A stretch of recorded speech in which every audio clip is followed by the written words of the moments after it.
All right, hello everybody. Welcome to another AMA. This is Matthew Schutte, and I'm with Holo, and this is an Ask Me Anything. Go ahead and ask questions in the chat. We've got a few other people on the team that will be culling through those. For the most part, the people on our team speak English, so if you can ask your questions in English, that would be very helpful. I've got a few announcements to start with.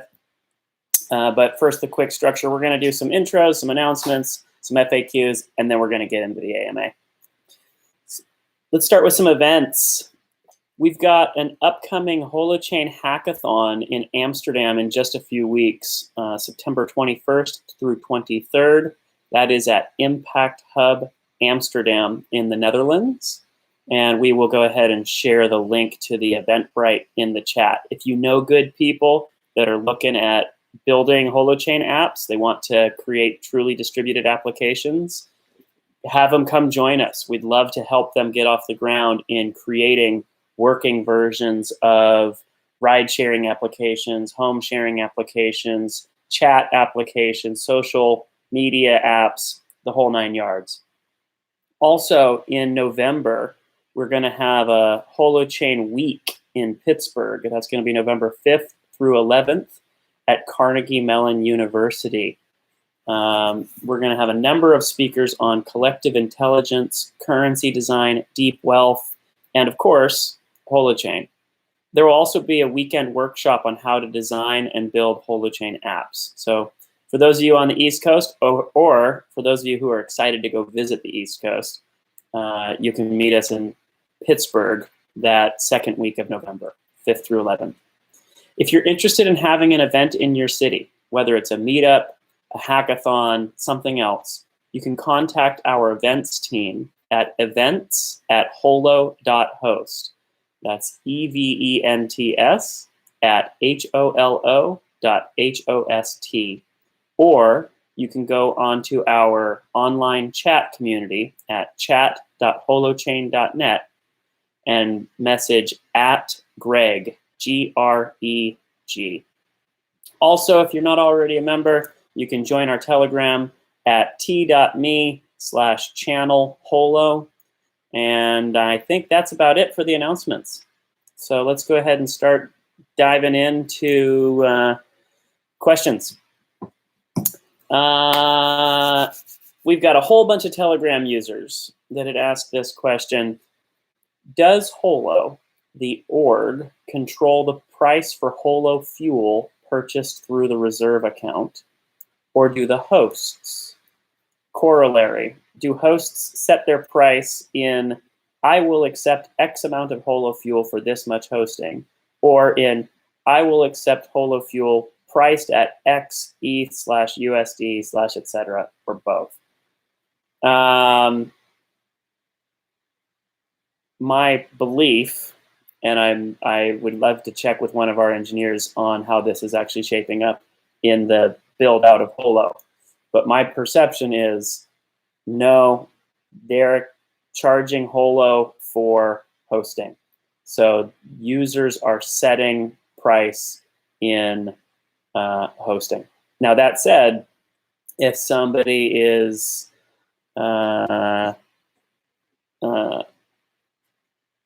if someone is seeking to sell hosting through some other means, through a reserve account thing, they could be doing something else. They may be setting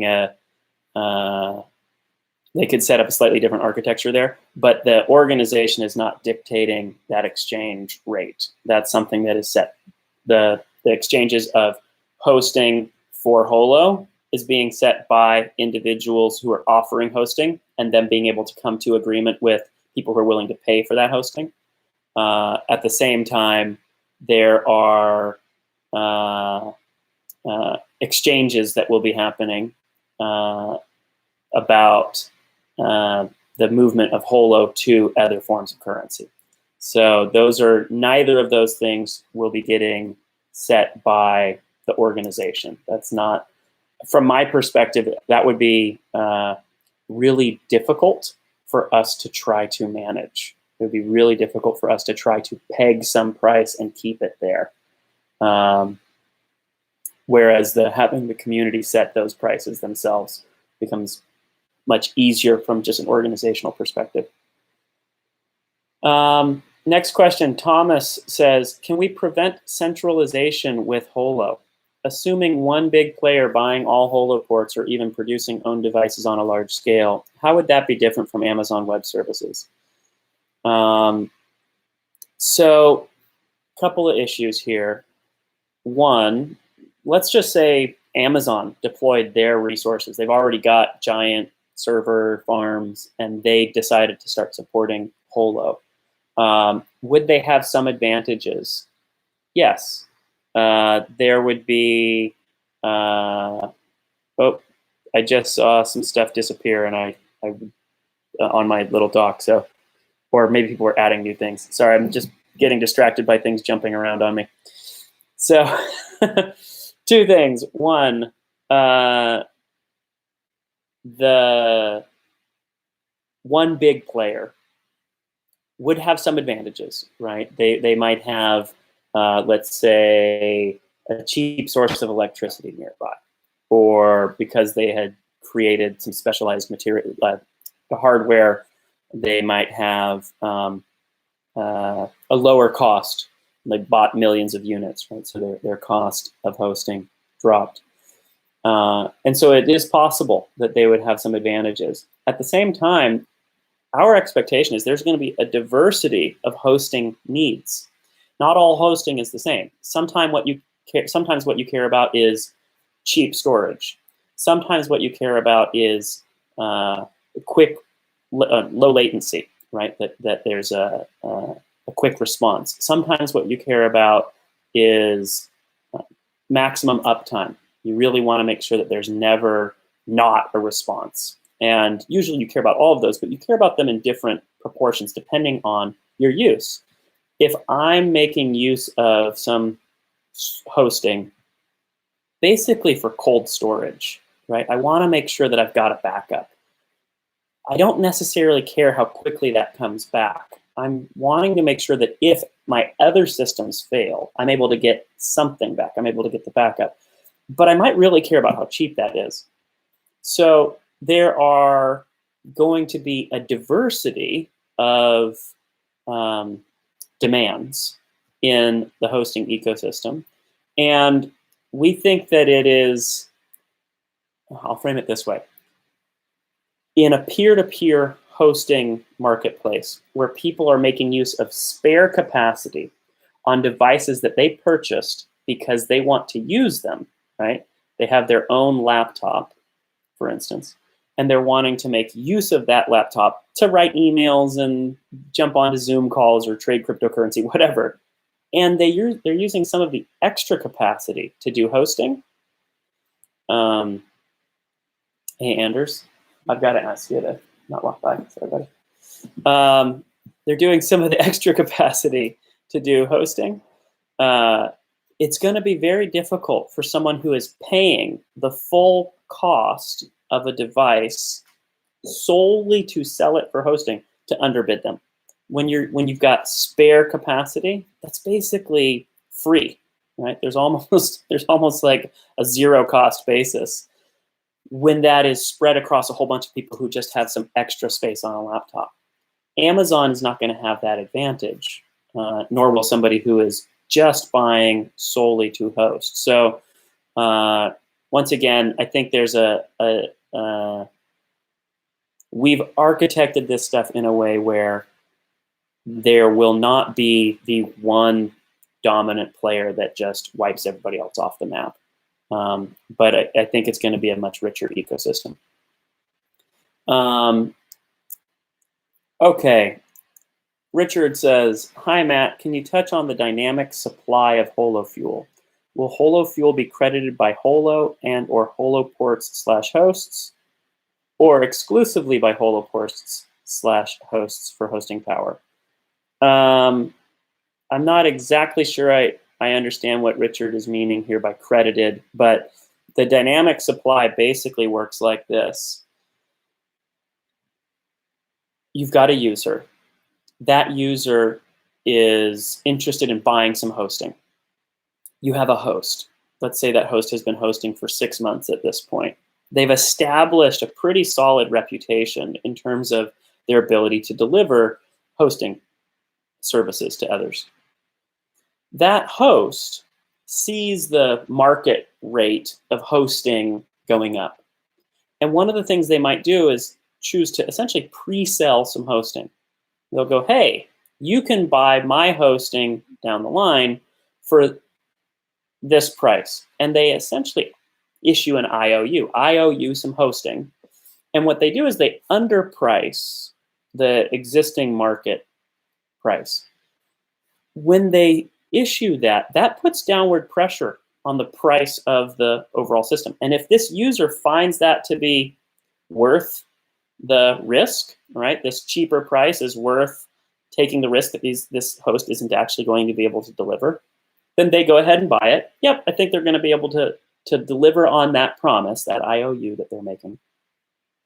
And they're going to, at that point, pay a lower price. They're gaining the benefit of that. Well, what happens is there's been new currency issued in the Holo ecosystem through that two-party transaction, essentially. And that is going to affect the price of the larger market. That creates downward pressure, which makes it so that our currency price in general shouldn't do this in quite the same way that a lot of other cryptocurrencies do today. It's not that it won't fluctuate at all, but as it starts to rise, we expect that hosts will step in and issue currency, trying to take advantage of that higher price. And as they're issuing that currency, that bring the price back down. When prices get low, users will be wanting to make use of that lower price. And so they'll be purchasing. Hosts will be reluctant to issue new Holo fuel at that lower price. And so we expect that this will settle somewhere around a place that is related to the cost of delivering hosting services plus some margin. What else? What will happen to blockchain if Holo is successful? My belief is that the number of use cases that people have been predicting blockchain would get used for will shrink significantly. And as a result, blockchain won't get adopted quite as widely as people had foreseen or had predicted. If that's the case, the price of many cryptocurrencies that are based on blockchain are likely to fall. That's my belief. If Holo and Holochain are successful, just like in any ecosystem, a new arrival that's able to do the same job or a similar job better gets all the food. And so that probably doesn't end up being a great future for blockchain hodlers. Dinesh says Holocoin is already 177 billion in the future. How many produced numbers in Holochain coin because not capping? All right, so really what Dinesh is trying to get at is, all right, you guys have a lot of tokens out there in the Holo token market. And when this shifts over to Holo Fuel, and we've got this dynamic issuance thing where members of the community are able to basically issue currency so long as other members are willing to purchase that currency. What's the total going to be? There is no cap, Dinesh. That's not how it works. The cap is going to be based on demand, just like any market. You know, how many iPhones can get produced? Well, it depends on how much raw material we've got, how much time and effort we have, and how much demand there is. It's a demand-based system. So the question here really has to do with the difference between token-based currencies and mutual credit systems. I'm not going to go into a ton of detail on that because I've talked about that in other talks. We've also got white papers about this. But the basic gist is, in a mutual credit system, the total balance is always zero.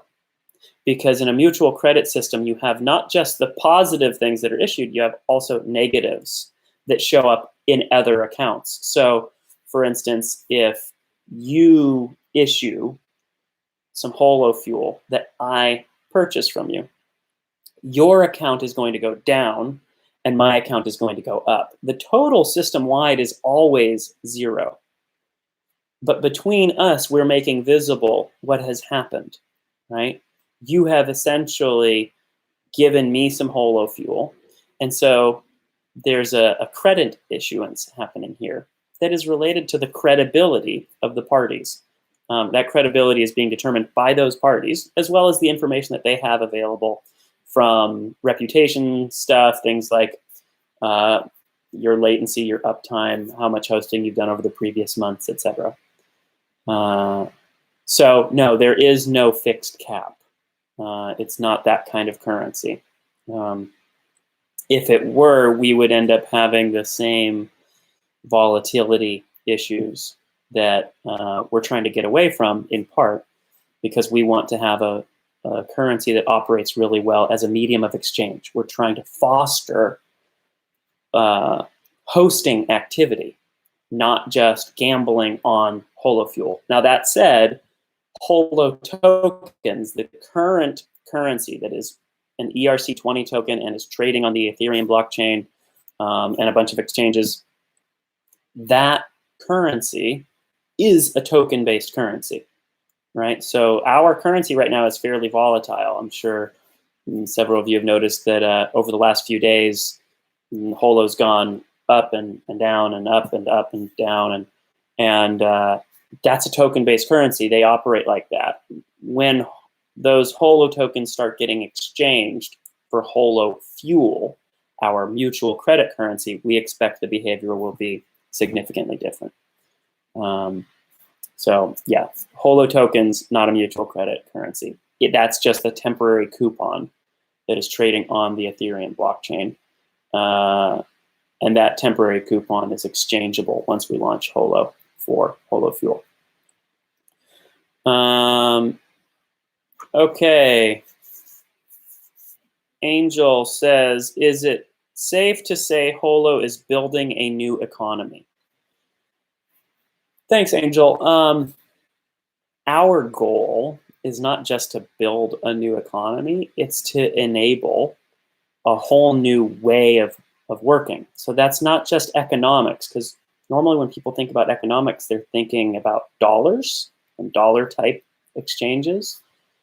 We're really interested in new patterns of relationship more generally. So that's not just economics, that also includes things like governance. And the basic gist is we're trying to build the technical architecture. And this is with Holochain. We're trying to build the technical architecture that can support mutually opted into forms of relationship, where you and I and these other people want to play by some set of rules. We want to recognize particular types of activity and or particular types of contribution, let's say, to the community, so that we can foster that flow of activity. We think that that's a very different pattern than the traditional forms of economics, governance, etc. We think that most of the ways that people coordinate activity today, at least at big scale, tends to make use of centralized hierarchical structures where someone else sets the rules and then we actually have to play within that architecture, within that framework. We're not actually able to change it and alter it and make it work in ways that work for us. It's sort of a top-down system. We're trying to enable this pattern of mutual sovereignty, which we know humans already use at small scale. We use in small groups. Biological systems make use of them at all scales. But in human social relationships, we have not historically been able to make use of that pattern yet. So our goal is to unlock that pattern at all scales. And we think it's going to mean a whole bunch of new economic activity, but also different ways of people structuring their relationships with one another. And we foresee it sort of triggering a Cambrian explosion of social organisms, different ways of people fostering flows of activity. That said, so that's the big picture Holochain stuff. The smaller picture is Holo. Holo is the hosting ecosystem on top of which we are, the hosting ecosystem that is enabling us to build a bridge from these peer-to-peer Holochain apps back to the existing web, right? So anybody who's got a web browser, we're wanting to make it so that they can access and interact with these Holochain applications despite the fact that they're not actually running a Holochain. I'm having a little technical difficulty here. If people can see me still, great, but it looks like there's a couple of things freezing on my computer. Let's see.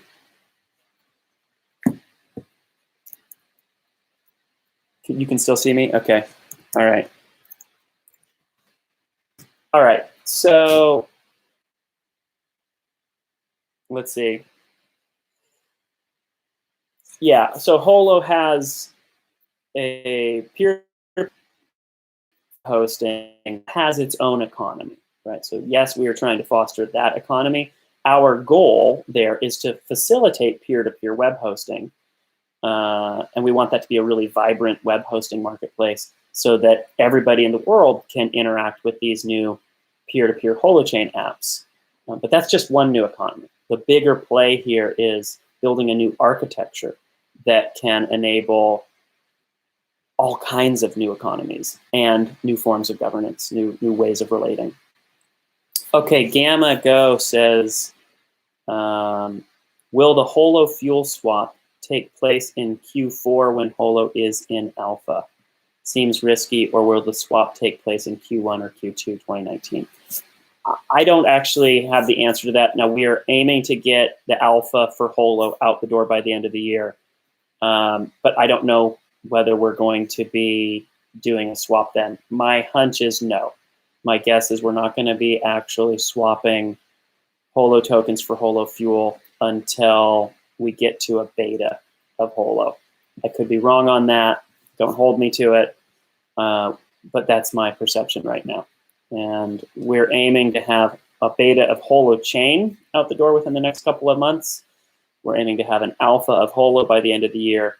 But I don't think we have plans to issue Holo fuel in redemption for Holo tokens until we've had a little bit of time to mature the Holo system. So at one level, you can think of it as being almost like a test net in those early days. Ren says, Matt, can you please go over how Holo fuel is asset backed? So the basic gist is that people are issuing Holo fuel for an asset. So we are going to issue Holo fuel. We had sold some Holo tokens, and then we're going to redeem those for Holo fuel. And when we sold those Holo tokens, what we promised was that we would deliver a specific amount of hosting. Right? We priced our hosting relative to Ethereum. So we said, hey, we're selling the same amount of computing work that you can do on Ethereum. We're going to sell that for 1/10,000th the price, right? So that was our promise. We've got an IOU that we're going to have to deliver on. Now, our expectation is that we actually still overpriced that, even though it was 10,000 times cheaper. And so we expect that other people like you, are going to be able to show up with a Holo port or a laptop and offer hosting cheaper than we are, right? And they're going to go, hey, that price is great, but I'll give it to you even cheaper, because they're going to be able to do that work for 10 times or 100 times less than what we were offering it for. And so the way it's asset backed is Holo fuel is backed by hosting capacity, right? It's backed by promises and then deliveries on those promises of doing computational work for others. It's not just a token that gets issued out of thin air. It's actually backed by hosting capacity, which basically means computers, real computers doing real storage, real processing on the network. That's different from machines that are mining. Machines that are mining are doing, in our perception, useless computation. They're doing wasteful work. They're not providing a service that somebody else actually wants to pay for. Whereas in Holo, people are wanting to pay for hosting capacity, and Holo Fuel is backed by the asset that those other people want. As that supply of computing capacity and demand for that computing capacity increases, the size of the Holo economy will increase, essentially. The value of the currency will move accordingly. All right. Ross said, can you explain how much the supply of credits is going to fluctuate? That's going to be dependent on the activity in the ecosystem. So if lots of people want, lots of other people are willing to, not want currency, but want hosting capacity, and lots of other people are willing to provide that and have demonstrated an ability to provide that, the supply of Holo Fuel will go up. If there's a downturn in that demand or the ability to supply, that will contract. So it's a dynamic system. It's not a fixed system. Great Dragonian says, will Holo apps be able to connect to traditional databases, for example, relational databases? If so, how will the privacy of those data be preserved if the hosts will have the access keys? That's an interesting two-part question. One, yes, Holo apps or Holochain apps will be able to connect to traditional databases. What the access method is there, I'm not certain. That'll depend on the design of that app. One of the ways in which data can be preserved, or the privacy of data can be protected, can be for people to spin up a Holochain app that has a number of, it's running on a number of devices, but those devices are actually all controlled by one party, or they're all controlled by the members of a trusted network. Holochain apps don't have to be fully public apps. They can be apps where there is essentially a membrane, where it's a limited number of groups. In the blockchain world, they would describe this as a permissioned blockchain kind of approach. What that means is you can have things that are secret but are held in common by the members of that community. And so that's one approach.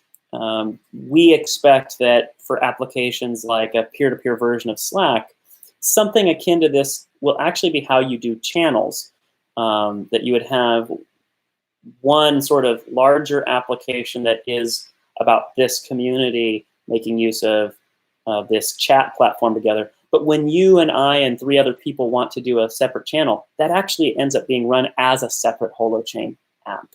And so the information that's in there is held by just the 5 of us.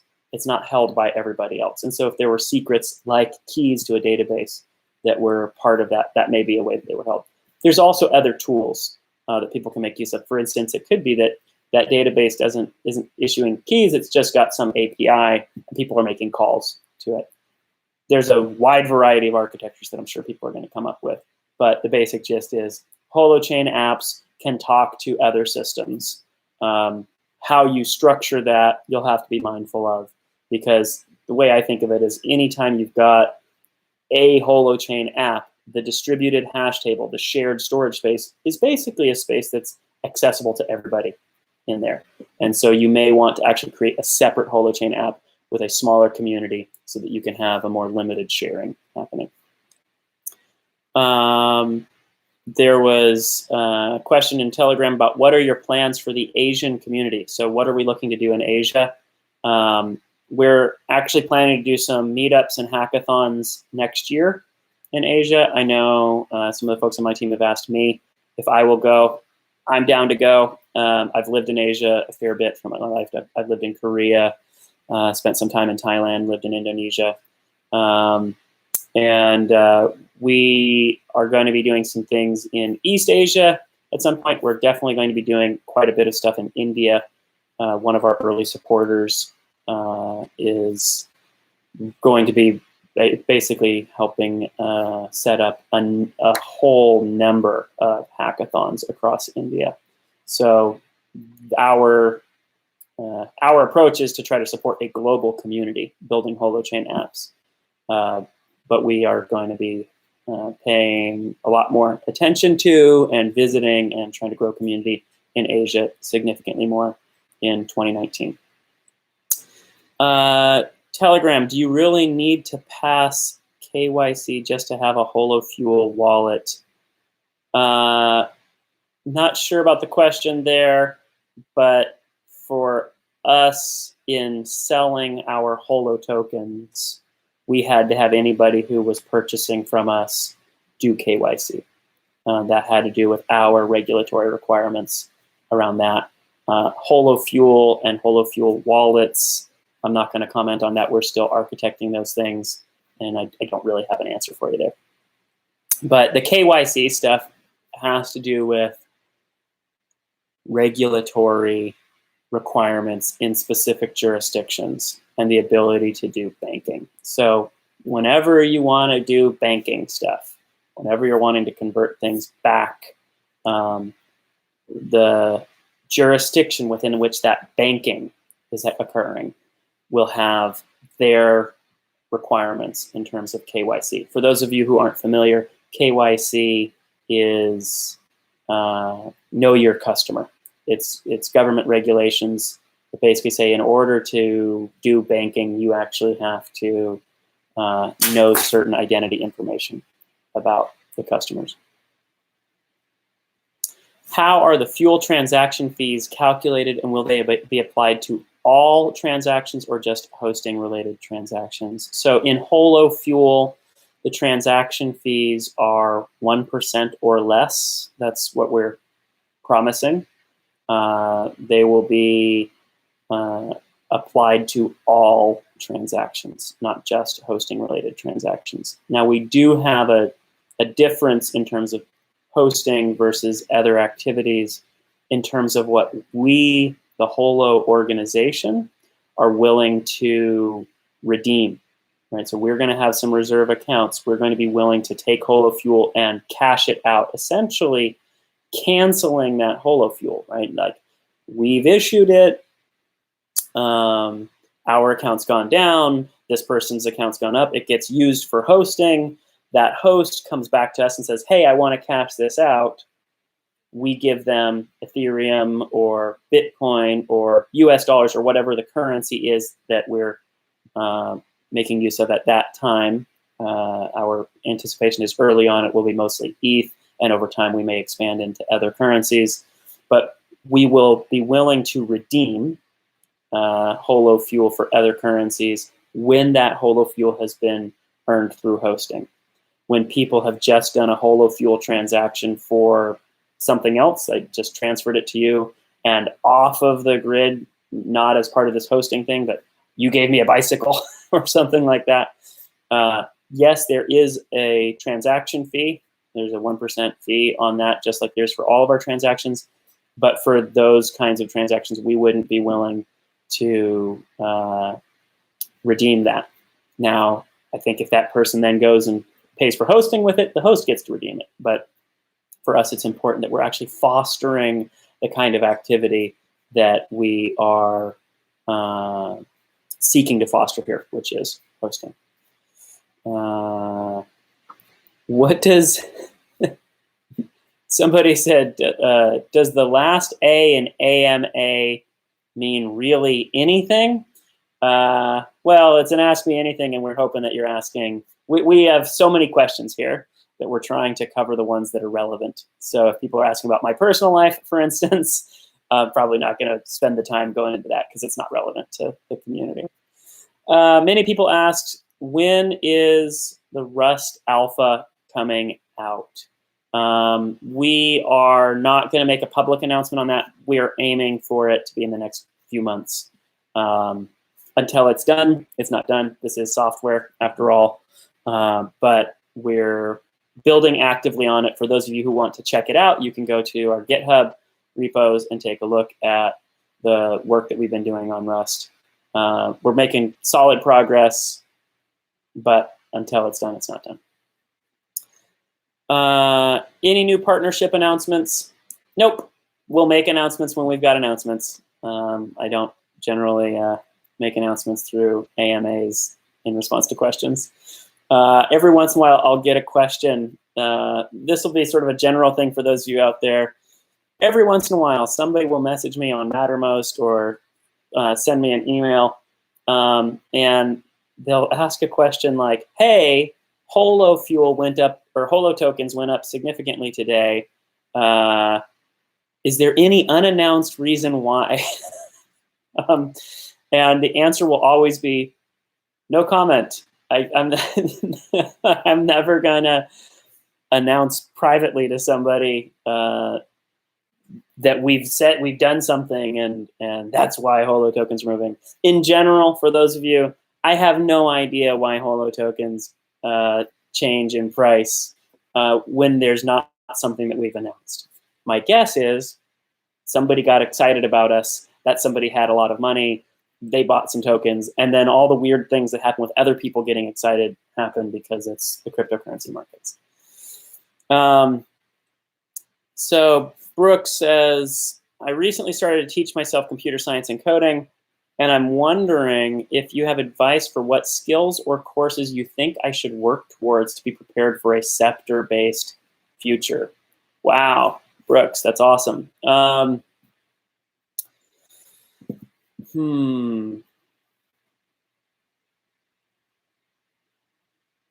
So for those of you who aren't familiar, Scepter is the larger project that Holochain and Holo are coming out of. Scepter is our sort of bigger, more ambitious attempt to redesign how computers and computing networks work more generally so that we can enable human social coordination to kind of hit another level of functionality.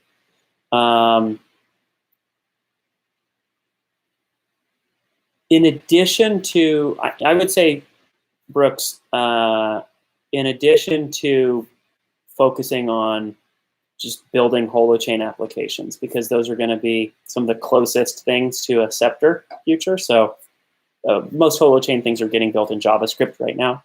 But in addition to building Holochain applications and working on your coding skills and your computer science skills, I would actually dive into biology. That's a strange answer, but I would dive into some of the patterns that living systems make use of for how they organize themselves. When we try to explain Holo or Holochain to different people, you get different levels of response. If you're trying to explain it to an engineer, sometimes they can have a hard time wrapping their heads around it. When you start trying to explain it to a biologist, they go, oh, I get that.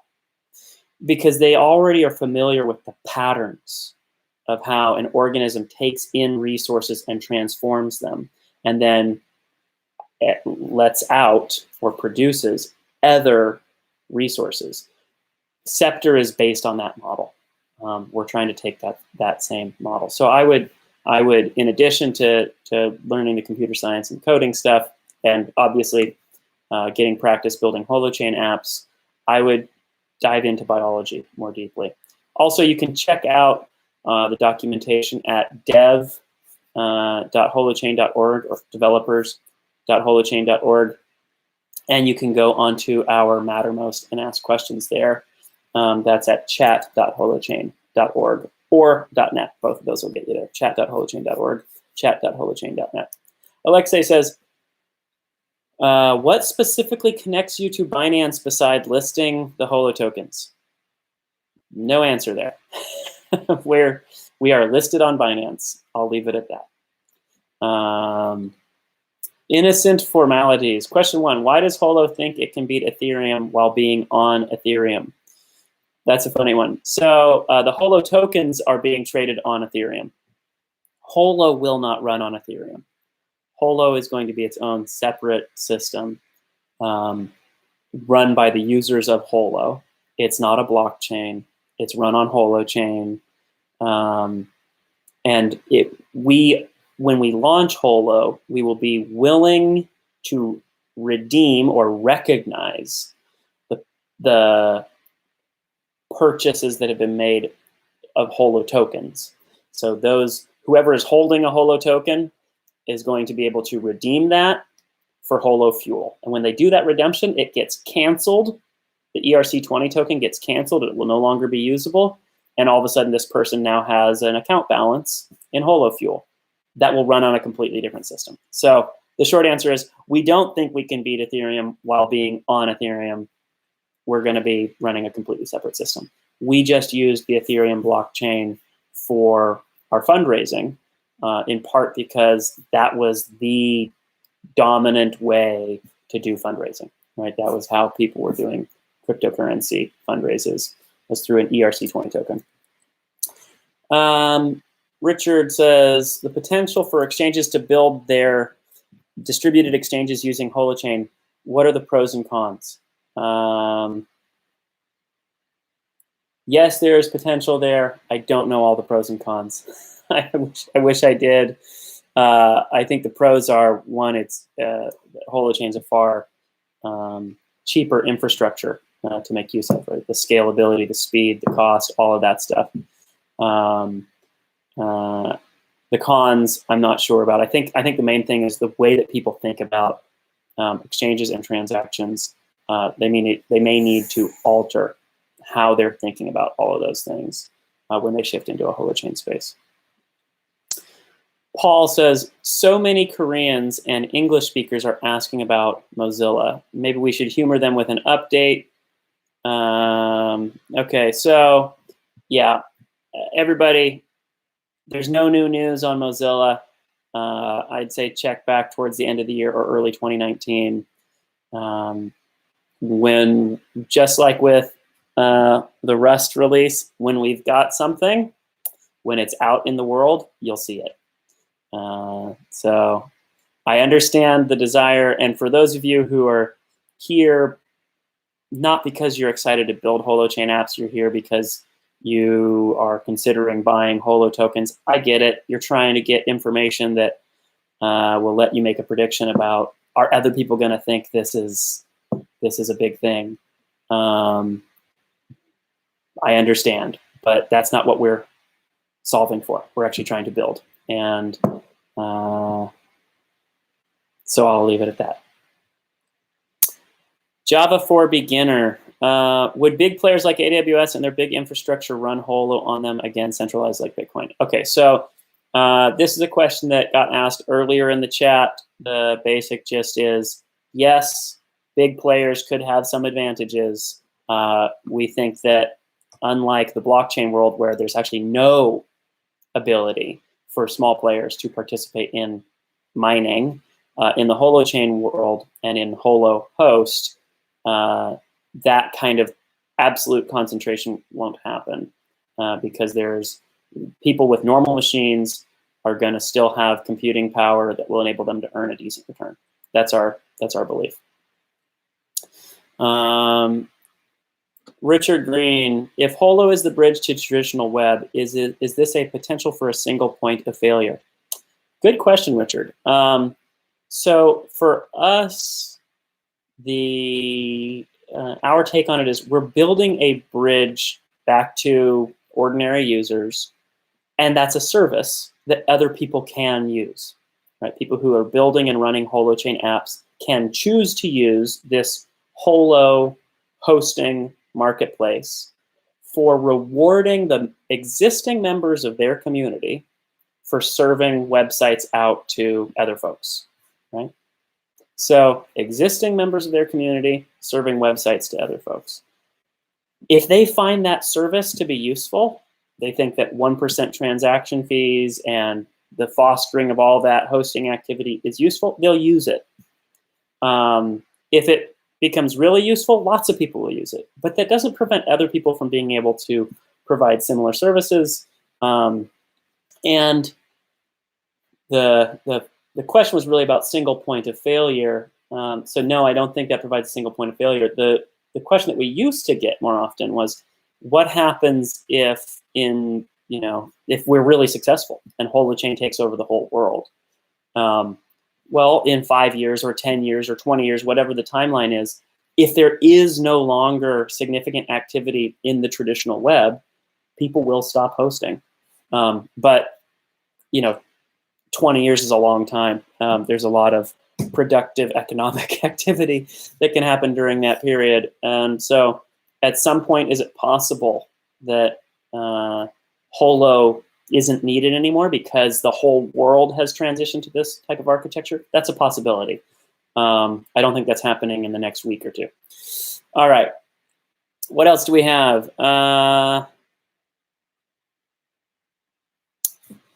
does Holo, if at all, help in countries with failing currency? That's a great question. So Holo as a currency may end up being useful in those situations, but I actually want to talk more about Holochain. Our goal with Holochain apps is to enable people to foster flows of activity, right? Without having to have some centralized control, without having to have some government issued currency.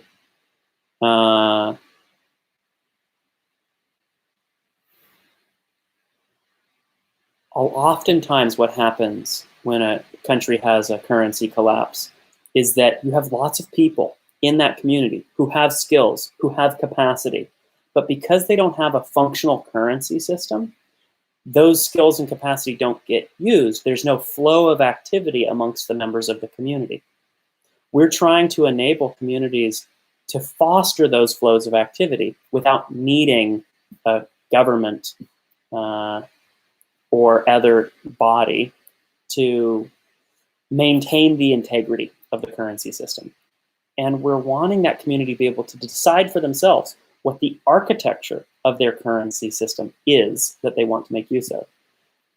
We think of currency in a weird way.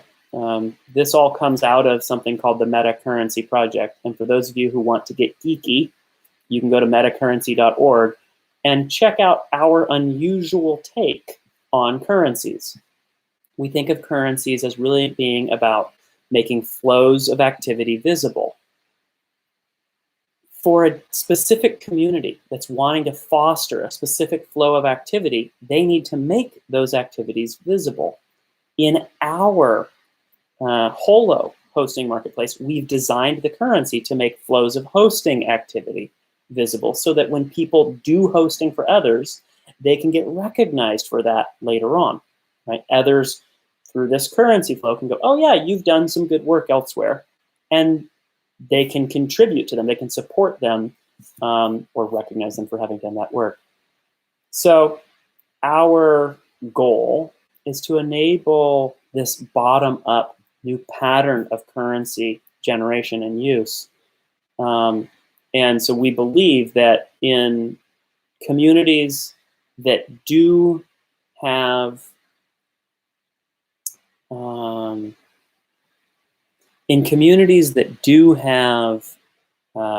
at least the basic infrastructure of smartphones or computers and some basic internet connectivity, they're able to foster flows of economic activity despite no functioning sort of fiat currency architecture. I'll leave it there. Josh Watson says, does Holo Hat have any competition? Sure. Amazon Web Services is competition. They probably don't even know that we exist at this point, right? But Amazon is a competition in terms of web hosting. We think of Holo as trying to do to Amazon Web Services what Uber did to taxis, meaning we're trying to do a peer-to-peer alternative to that infrastructure. But unlike Uber, we're not taking a 30% cut or 20% cut or whatever egregious thing it is. We're actually issuing or doing these transactions for 1% or less. So 99% of the resources go directly to the people who are doing the work. And also, unlike Uber or Airbnb, in the Holo ecosystem, your machine does the work for you. So you don't end up being stuck driving around all day or folding laundry for guests. It's your computer that does the work, and you reap the reward. So that would be the competition on the Holo. And in terms of Holochain, there's a bunch of other folks that are trying to build distributed systems that solve real problems. Not every one of them is solving exactly what we're solving. I tend to think of those projects as potential collaborators rather than competitors. Even Ethereum, I have a lot of respect for Vitalik. I don't see him as religious in his pursuit of good designs. I see him as really practical. And so I wouldn't be surprised if Ethereum, unlike some other blockchain projects, was able to shift and solve some of the problems that they've been facing in terms of scale and things like that. But whether it's Ethereum or Archain or the people at the Economic Space Agency or DAO Stack, all of these different projects are trying to solve good problems. And I'm looking forward to being able to work more alongside them over time. When the Holo Fuel is created as a result of redeeming the ERC20 receipt, I assume the Holo Fuel balance will be on a server. Is that server decentralized? How do you protect against hacks? So actually, no, it won't be on a server. Holo will be a Holochain application. As a result, it's a distributed application, not just a decentralized one. It's run by all of the participants of the Holo app. If you want to learn more about how Holochain applications function, you can check out holochain.org. You can go onto our YouTube and watch some of our videos talking about this stuff. But it is a decentralized architecture. It is not a server. It's literally a serverless architecture. Holo is a Holochain app. It's making use of that architecture. And how do you protect against hacks? I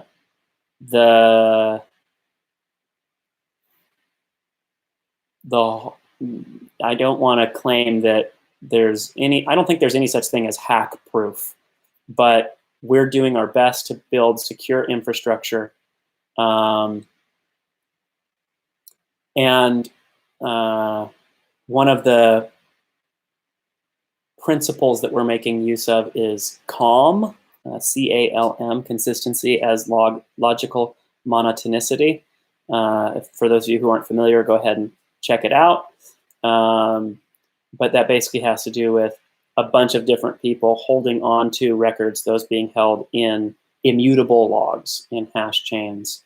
And so when someone tries to cheat, if someone tries to essentially hack the system, the key thing that prevents that is other members of the community reject that, right? They reject that attempted manipulation.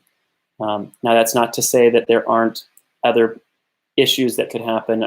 Just like any system, there's no such thing as perfect security, right? It may be that somebody gets hold of your keys, and if they've got hold of your keys, then they can impersonate you, and you've got other problems. So there's all these different layers of security management that have to get taken into account. But it's not a server, so we're not having the centralized server issues.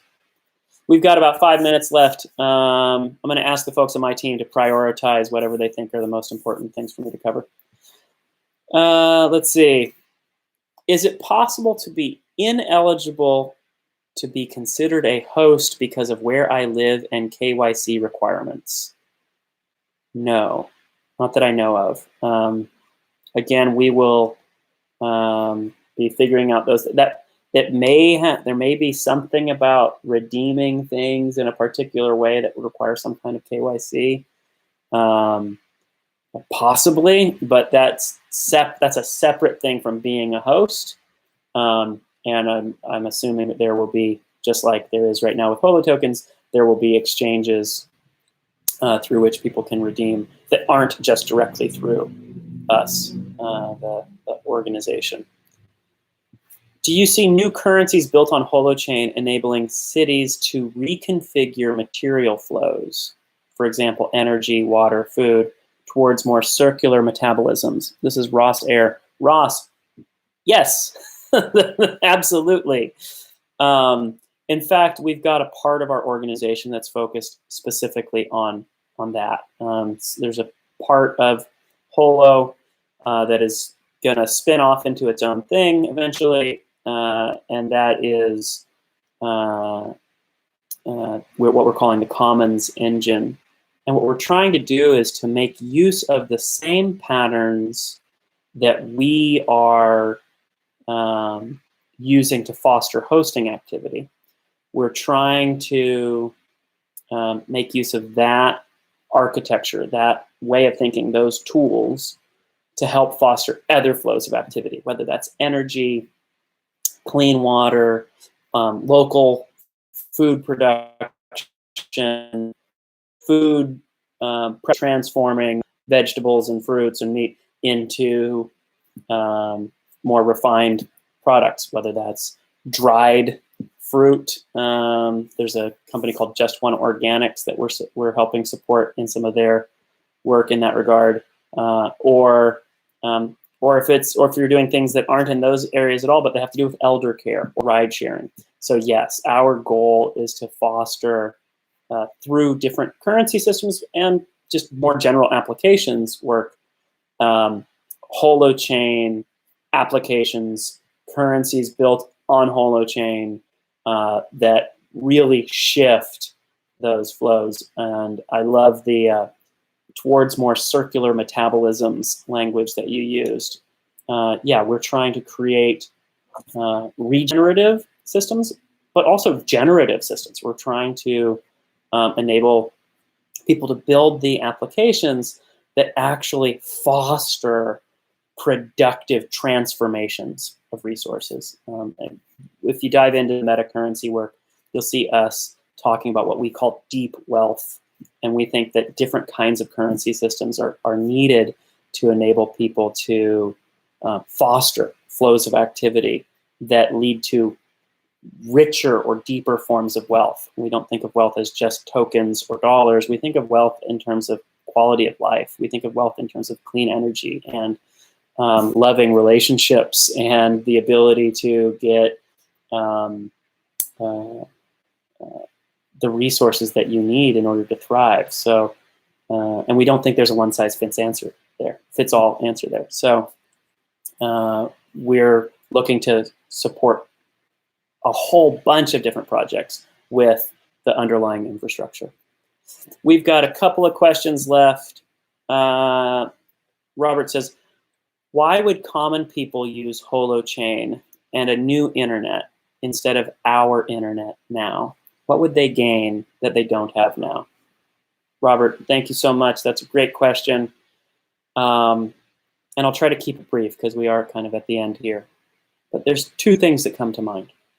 One is with Holochain, you get to decide how it works, right? You get to decide.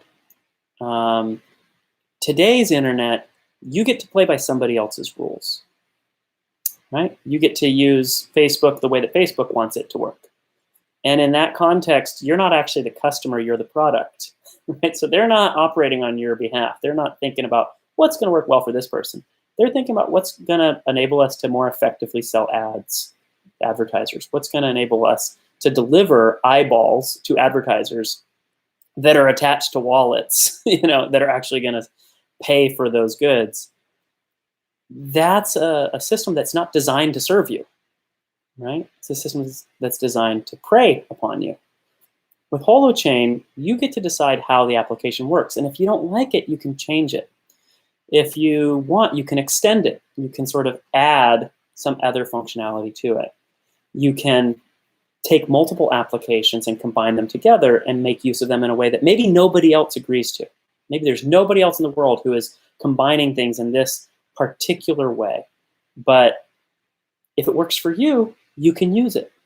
And we think that that's a level of agency that will be sort of profound. The main example that I give around this that's a little bit more visceral is that 10, 15 years ago, if you had asked me if I had a mapping problem, I would go, no, I've got maps. I had these things in the back of my car that were thick spiral-bound book. It was called the Thomas Guide, and you would open it up to a page and look in the index, and it would tell you page 34, J6, and you'd look up where the location was, and you'd drive your way there. So if you ask people if they had mapping problems, they would say, no, I've got maps. I don't have an issue with that. At the same time, when smartphones came along that had GPS on them, and you had Google Maps that wasn't just like on the computer where you could pull up the map, but it put you in the middle, and it pulled directions to you. And as you changed course, it would update those directions. It was a map that put you in the middle. The difference of experience was so profound that it drove smartphone adoption, right? It was so much better than the Thomas Guide in the back that more than anything else drove people to buy these $700 devices. People would go, yeah, it's great that I can check my email wherever I am. And my belief is that what we're trying to do to the internet as a whole is similar to what smartphones and GPS did for maps. We're trying to put the user in the middle. We're trying to put them in control. And when you're in the middle, when you're in control, the experience is so much better, so much more useful, so much more powerful that's what will drive the adoption. The question I'll sometimes get from folks is, well, wouldn't that require significant knowledge? Wouldn't that require specialized skills or the ability to code? And my belief is, no. I think that just like we saw 10 years ago, somebody will have to come up with that new application, but there'll be an app store, and other people will be able to download that, and somebody else will come up with a bridge for connecting a couple of apps together. And you'll talk to your friends, and they'll go, oh, have you tried this? And you'll be able to pull those things together. We're also doing a fair amount of work to try to make it easier for people to modify applications, to make it easier for people to bridge things, so that the skill level isn't so high for you to actually participate in making the internet work for you in the ways that you need. So that's what I think will drive it. I think it will be far more useful. I think it will be far more empowering. And that will be the case for not just specialists, but common people as well. So we're almost done here. Let me just make a couple of announcements again for those who weren't here at the beginning.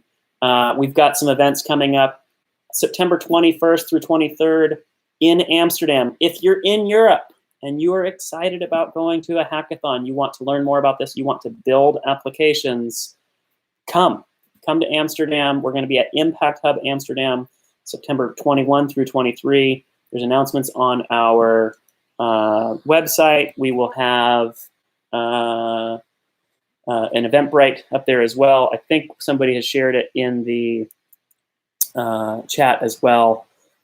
In October, we also have, in the middle of October, and I think it's like the 14th, but somebody can check our website. We've got a hackathon in New York City at Bushwick Generator. If one of the team members can find that, they'll pull the dates down for me. And then in November, we've got a week of Holochain in November. It's in Pittsburgh. That is, I believe, the 5th through 11th. Yes, the 5th through 11th at Carnegie Mellon University. So there's going to be a bunch of different speakers, run meetups, etc. I've seen some requests in the chat for meetups in different cities. Somebody was saying, do one in Seattle. I've seen things about St. Louis, etc. We would love to host meetups in those cities. But the way that we generally do meetups is we have local folks who go, hey, we want a meetup here. And then we will support them in that. So if you're interested in hosting a meetup or a hackathon or something else, go ahead and reach out to us at events@holo.host, events@holo.host, or you can go onto our chat.holochain.net and message Greg. His handle is @Greg, Greg. All right, folks, until next time, thank you very much. Again, I'm Matthew Schutte with Holochain and Holo, and we'll talk to you soon. Thank you.